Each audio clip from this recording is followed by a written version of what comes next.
আসসালামু আলাইকুম রহমতুল্লাহ। আসবা অটোস থেকে আমি নাবিল।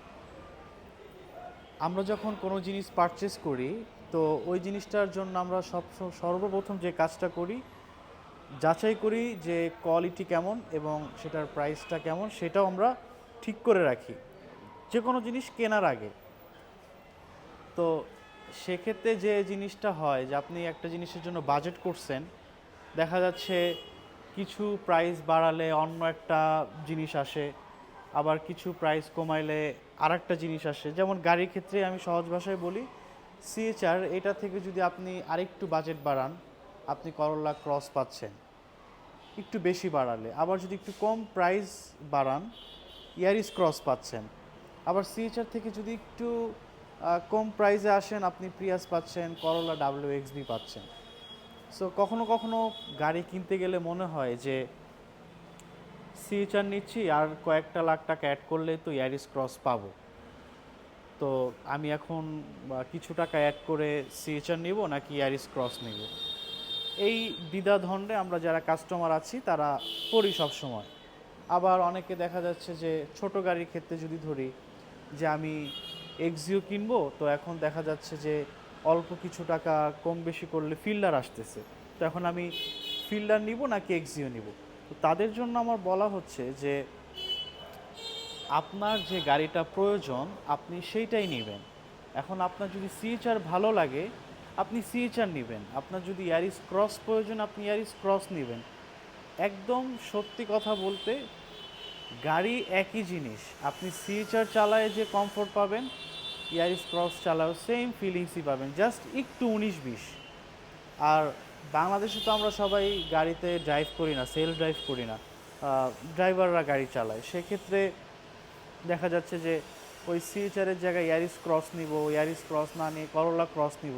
হ্যাঁ, ডিফারেন্ট ক্যাটাগরির গাড়ি, বাট আহামরি কোনো কিছু আপনি পাবেন না যেটার জন্য আপনি সিদ্ধান্তহীনতায় ভুগবেন।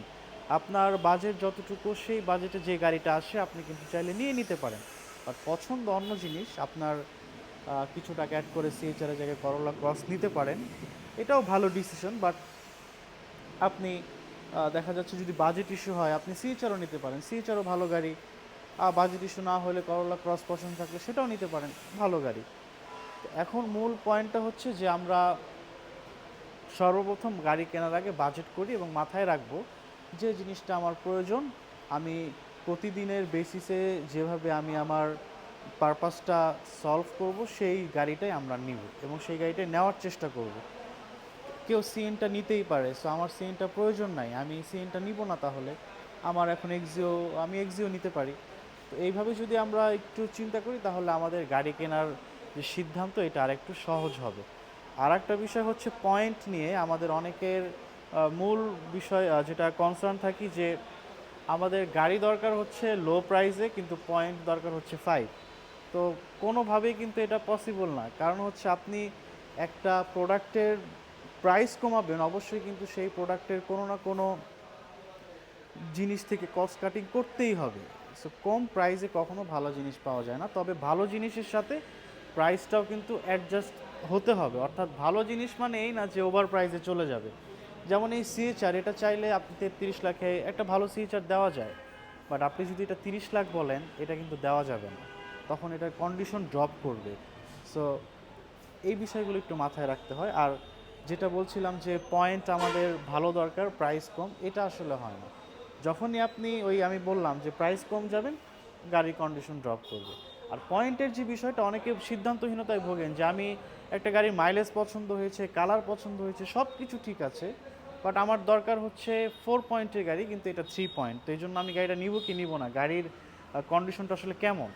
তো এইটা যদি আমি বলি, আপনার গাড়ির পয়েন্ট দিয়ে কিন্তু কখনোই গাড়ির যে মেজর বিষয়গুলো, engine, suspension, gear box, chassis, এগুলো কিন্তু এই পয়েন্ট দিয়ে কোনো ভাগ করা হয় না। জাস্ট পয়েন্টটা আপনার থাকে হচ্ছে আমাদের যে এক্সটেরিয়র বডির যে কালার, বডির যে কন্ডিশন, সেটার উপরে পয়েন্ট দেওয়া হয়। যেমন এই যে একটা গাড়ি ফুল ফ্রেশ আছে, 5 পয়েন্টের ধরে নিলাম আমি, একটা স্ক্র্যাচ পড়ে গেল, আপনার গ্যারেজে বিড়াল আছর দিল বা রাস্তায় রিক্সার ঘষা লেগে গেল, 5 পয়েন্টের গাড়ি কিন্তু আপনার 2 পয়েন্ট 3 পয়েন্ট আসতে একটু সময় নেবে না।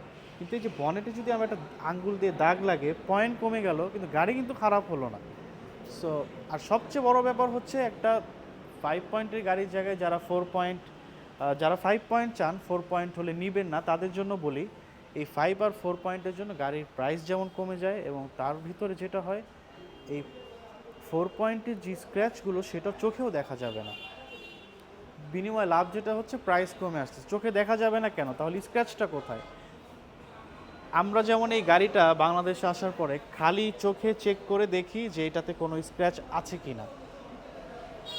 তো আমরা কিন্তু দেখা যায় যে স্ক্র্যাচ খালি চোখে যতটুকু বের হয় ততটুকু আমরা কাজ করে ফেলি। আর জাপানে কিন্তু এই গাড়িটা ওই আমাদের মতো নিচে ঢুকে পাশে ঘুরে খালি চোখে চেক করা হয় না, পুরা বিষয়টা লেজার ইনভেন্টরি হয়, যার কারণে এই ছোট্ট থেকে ছোট্ট দাগগুলোও দেখা যাচ্ছে যে আমাদের লেজারে ধরা পড়ে। ওই সূক্ষ্ম দাগগুলোর কারণে পয়েন্ট কমে যায় এবং পয়েন্ট যদি বেশি কম থাকে 2 পয়েন্টে চলে আসে তখন কিছু স্ক্র্যাচ থাকে যেগুলো ঠিক করে দেওয়া পসিবল। সেই বিষয়গুলো মাথায় রাখবো, পয়েন্ট কিন্তু একটা গাড়ি কেনার ক্ষেত্রে মূল বিষয় না। সো যাদের প্রাইস ইস্যু থাকে তারা কিন্তু পয়েন্টটা একটু স্যাক্রিফাইস করে মাইলেজটা একটু লো নিতে পারেন, এটা বলাই যায়। সো ভিডিও অনেক বড় করে ফেললাম, আরও যদি কোনো ইনফরমেশন আপনাদের প্রয়োজন হয় আমাদের আসবা অটোজের পেজে নক দিবেন, আমাদের ইনশাল্লাহ রেসপন্স করব যখনই আমরা মেসেজ চেক করব। আর যদি আপনার মেসেজ দিতে প্রবলেম হয় আপনি জাস্ট আমাদেরকে ফোন দিবেন, আমরা ফোন রিসিভ করে আপনাদেরকে সেখানেও হেল্প করব। আর যদি মনে হয় যে আমাদের শোরুমে এসে সামনাসামনি গাড়ির ব্যাপারে ইনফরমেশন নেবেন, আমরা সবসময় হেল্প করব, সবাইকে ওয়েলকাম। এই জন্য আমাদের সাথে বসলে গাড়ির ব্যাপারে অনেক কিছু জানতে পারবেন, বাট এর মানে না যে বসলে আপনি আমাদের কাছ থেকে গাড়ি নিতে হবে, ব্যাপারটা মোটেও এরকম না। সবাইকে কফির দাওয়াত রইল, আসবেন ইনশাল্লাহ, আমরা সামনাসামনি বসে ডিসকাস করব, গাড়ির ব্যাপারে আরও জানবো, যাতে করে এই মার্কেটটা আরও সুন্দরভাবে পরিষ্কার পরিচ্ছন্ন থাকে। ভালো থাকবেন, সুস্থ থাকবেন। আসসালামু আলাইকুম রহমতুল্লাহ।